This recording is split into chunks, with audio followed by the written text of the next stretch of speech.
Vou aproveitar que o jogo tá paradinho nesse momento para ver os resultados todos. Jesus Christ, I don't get paid enough for this. Yo guys, it is your boy Niran here, and you are watching FTW. This of course is the series where I bring to you the best and more frequently the worst of what football has to offer during the last 7 days. But what's been kicking off in the world this week? Well, it's been a week of musical comebacks, as not only did ABBA return to our headphones, but Fiat 500 Twitter is in meltdown at the return of JLS. Seeing both of those artists back in the charts makes me feel like a 43-year-old named Darren, so thank you for the music, but it's time to go! On to the football though now, and it was the first international break of the season, so we can put our feet up in the knowledge that nothing will have realistically happened. Argentina and Brazil had their World Cup qualifier abandoned after health officials from Brazil stormed the pitch, so relatively speaking a quieter affair between these two nations. Emi Martinez, Christian Romero, Emi Buendia and Gio Lo Celso all lied about being in England within the last 2 weeks to get around Brazilian travel restrictions. Now to explain the story a little bit, the health ministry sector heard this and travelled to Argentina's hotel only for them to have already left for the stadium. Brazil and Argentina tried to come to some sort of agreement. The health ministry were like, nah, scurred into the stadium, rushed the pitch and had the game abandoned. Deported halfway through a game. You're giving Boris Johnson ideas here. Imagine Arsenal fans' joy when Mikel Arteta gets sent back to Spain at half-time for fraud. What were the Argentina players even expecting? They played in England within the last 2 weeks. Watford? Nah, mate, it's in Colombia. They might as well have gone all out with this one. Usually it's Brazilian players with fake passports. I honestly can't believe this, you know. One moment you're playing against Brazil, the next you're getting arrested. Oh, that's crazy. I've never seen anything like that. Fred, you're coming with us. What? Why? Watching you play football is illegal. Get in the van. Emi Martinez is going to spend a week behind bars, and it's still better than his experience back at Arsenal. Yo, man, what you saying? Fuck off. Brazil had a kickabout afterwards to entertain fans that were left in the stadium, which was a nice touch. Half expected officials to break this up as well. Damn it, Fred, what did we tell you? And there's crazy fallout from this game as well, with all Brazilians based in the Premier League and 2 Tottenham Argentinian players all now potentially set to miss the next 2 games. The Brazilians, after the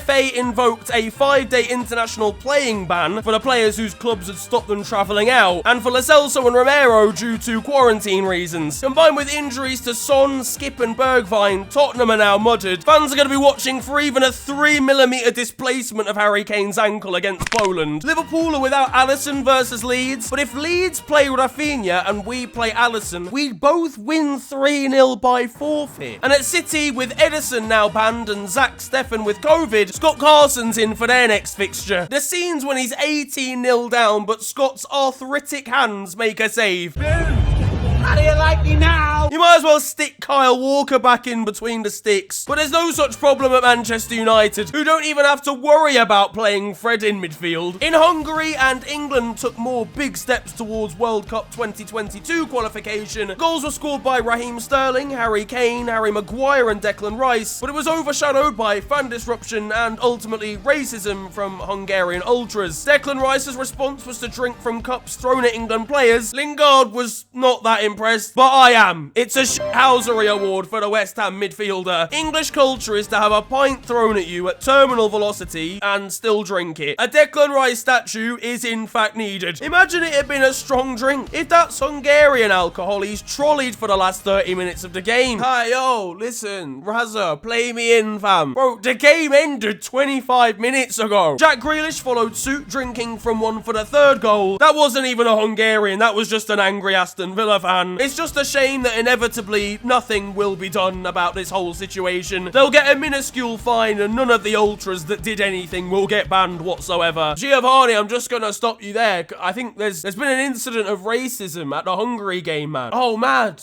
That's crazy. Anyway, yeah, so I'm thinking of an 84 nation World Cup. Off the pitch, and Harry Maguire was confronted about his enormous noggin. Your head is actually not that massive. True. Yeah, I mean, look, it's just For the size of my body, I'd say he's definitely in proportion. Meanwhile, Harry Kane was interviewed as well by Peter Crouch, seemingly. What in God? The man's got neck ache. Across Europe and the Netherlands cooked Turkey 6-1 in their qualifier. They've really not been the same since we all gassed them up for the Euros. They're moving like the turkey you get out of Iceland that's actually pigeon meat. Earlier in the week, and Memphis Depay had stopped to take a picture with a young fan who'd invaded the pitch. Virgil van Dijk's approach, however, was slightly different. Helaas is Cody degene die achterbleef. Maar ja. So. Elsewhere in Ireland rescued a draw thanks to this Serbia own goal. Robinson flings in the cross. Eagleman's up there. That's it. Oh, it's gone in! It's an own goal! Norway beat Gibraltar 5-1, even with this Erling Haaland miss. Maybe he's a human after all. Or is it just simply a bug within his hardware? I mean, we'll ignore the fact that he scored a hat-trick and that he can strike a ball at 408 miles an hour. Bro, you didn't need to go that hard. I know it was a pause. I'm sorry, I didn't mean... There's some very dodgy behaviour going on from Alexander Mitrovic here. I can't help but feel this is a slam dunk for failing a doping test. The under-21 side of the Faroe Islands had just one shot on goal against France's under-21s, and they still managed to draw the game 1-1. This was the shot on target that they had. Oh, ja, kom op. Ga er nog af. Oh, you. Zie dat?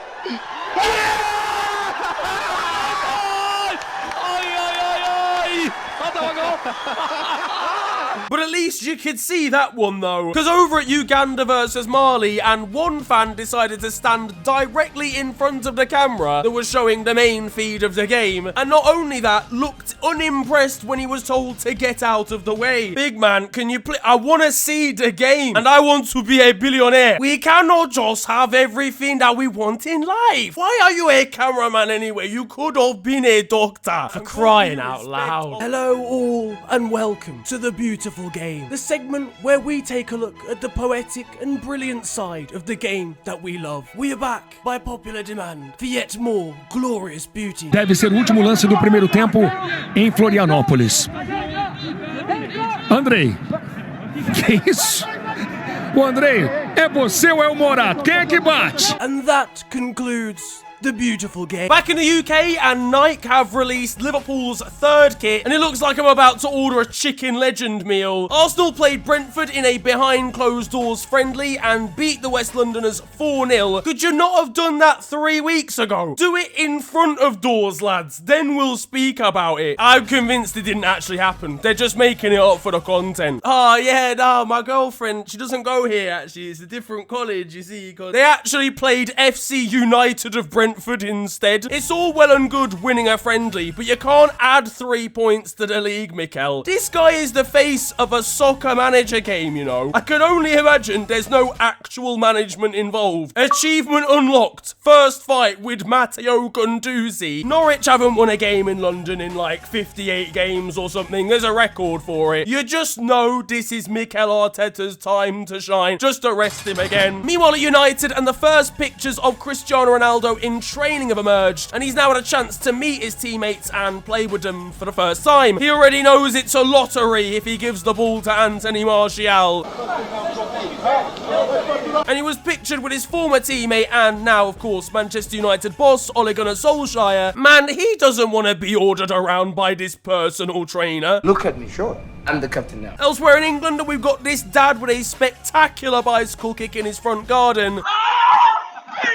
Ah, the beauties of parenthood. Yamming unstoppable volleys past 4-year-olds. And in the FA Cup qualifier game, we saw this absolutely outrageous goal from Niall Towell, who plays for Corby Town. Now, Niall, if you're watching, mate, can you play as a false nine? Because Liverpool basically were in need. And here in the UK, there was also the annual charity event Soccer Aid, which raises money for UNICEF. Ex-pros involved in the game included Roberto Carlos, Clarence Seedorf, Wayne Rooney. No, lad, you can't do that. You've got a wife, and Jamie Carragher, who must have missed the memo about this being a charity match. I don't know what Kem, ex of Love Island, did to Jamie Carragher, but the man's gonna wake up with an intense text from the Sky Sports pundit. Hope you get hit by a bus today, you fucking wanker. Musician Tom Grennan clocked a speed in a straight line faster than Usain Bolt. Meanwhile, Mo Farah was subbed on late on, and then substituted off again about 10,000 meters. He can't even go a full 90 minutes. Meanwhile, presenter Maya Jama tweeted that she actually wants to take part and play next year. Announce me in it, ITV as well, because, oh Maya, you're a holding mid, so you're open to a DM then, yeah? Yeah, that brother's starving. Nigeria faced off against Cape Verde over in the African World Cup qualifiers this week. Cape Verde were doing pretty well, to be honest with you, until they scored this own goal. Para que todo mundo veja este lance, Cabo Verde a dar And if you thought Argentina versus Brazil getting called off for COVID irregularities was mad, Guinea's game against Morocco had to be called off this week because of a political coup going on in the country. Can't wait for Naby Keita to not be available because he's being held hostage in the place. We're Liverpool, we don't have any money, we can't pay the funds that they want for the ransom. Germany's Timo Werner is back to his brilliant best with this miss. Over in the MLS, New England Revolution's Henry Kessler provided perhaps the greatest bit of time wasting you've ever seen. It's a shithousery award for the defender. At the Paralympics, and Brazilian Jefinho in the blind football has scored some of the best goals I've seen this summer. And I actually can't physically comprehend in my brain how this is happening, but he is unbelievably skillful. Newcastle's youngsters conceded to Maurizio Pochettino this week. They can't even keep clean sheets against managers. Meanwhile, David Beckham's son Romeo signed his first professional contract this week at Inter Miami's reserve team in the third tier of the US. This is just a glorified Sunday League manager forcing his son into the first team, let's be real. In Tanzania's game against Madagascar, they managed to somehow earn themselves a penalty within 5 seconds of the game starting. They tucked it away and went on to win the game 3-2. Don't be surprised to find out that Bruno Fernandes has a Tanzanian grandma somewhere. Ivory Coast defender Eric Bailly looks like he's taking up a new hobby this week. And over in Chile, we've got the greatest goal of the season so far, but scored by a slightly surprising individual.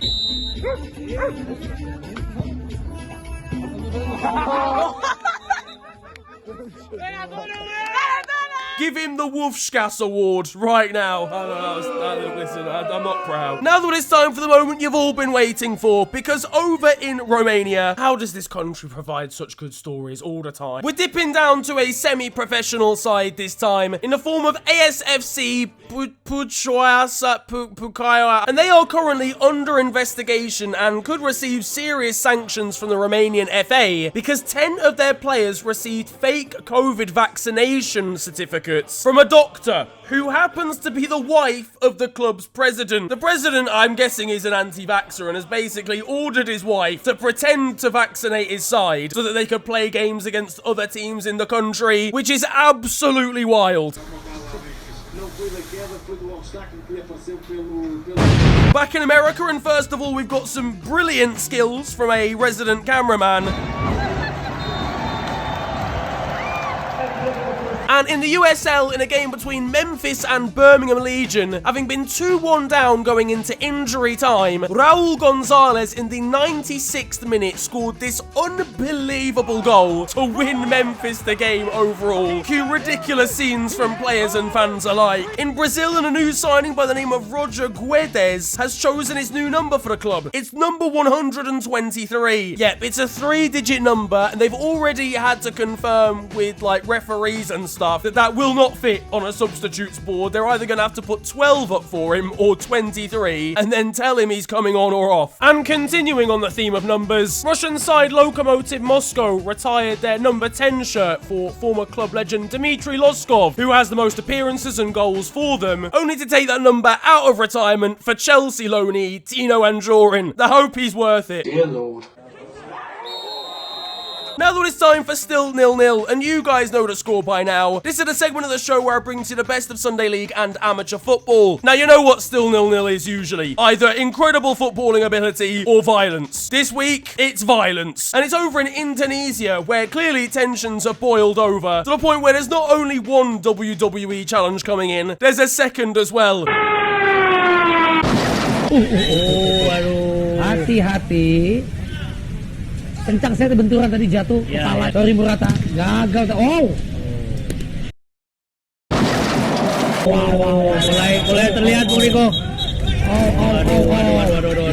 On to the weird stuff though now. Over in Sudan, and if you win man of the match in their Premier Division, you win a jug of engine oil. I mean, look, it's practical at the very least. In Turkey, and Fenerbahce are attempting to take Transfer Market, which is a news website, to court at the moment, because Transfer Market, if you don't know, tend to have a system to valuate players in Europe and across the world to a sort of similar scale. So Lionel Messi might be worth like £120 million to them, Neymar might be £100 million, and so on and so forth. They're taking them to court because they believe the website are actually devaluing their players. Who's going to a random news website to work out how much they should bid for a player? Other than Arsenal. Imagine this applied in the Premier League. Now, what actually seems to be the problem here? You valued Roberto Firmino at £6.49. Like, one Middlesbrough fan woke up to the shock of his life this week when his dog, named after former Borough player Juninho, ate his away tickets for a game against Coventry City. He had to call up the ticket office and get the tickets back. Look, if I can't use the excuse of my dog eating my homework, then he can't use it either. And finally, not a weird story or anything like that, but I just wanted to say get well soon to Pele, who, although seemingly is over the worst of things right now, is still in hospital at the moment, but I'm glad he is on the mend. That, though, is going to wrap up football this week, and I hope you have enjoyed it. If you have, then feel free to slap a like on the video, and of course subscribe if you are new to the channel. You can also follow me on social media. It is at @theofficialfng on Twitter and on Insta. But it's been a pleasure ranting at you guys today. Have a wonderful day, enjoy yourselves, and goodbye.